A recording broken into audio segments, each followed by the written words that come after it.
Hello, in front of me I've got HP EliteBook. In this video I'll show you how to remove back cover of your laptop.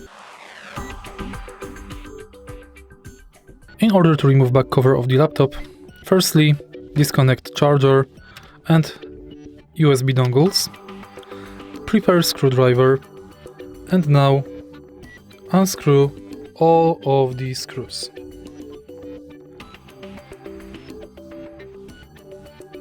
Once each screw is disconnected,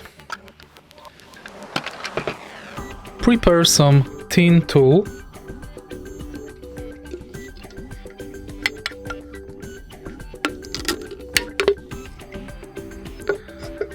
slightly insert it in the gap between laptop and back cover and carefully lift it up on each side to remove the locks.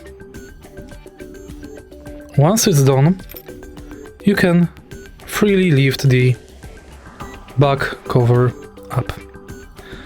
If you find this video helpful, please leave like, comment and subscribe.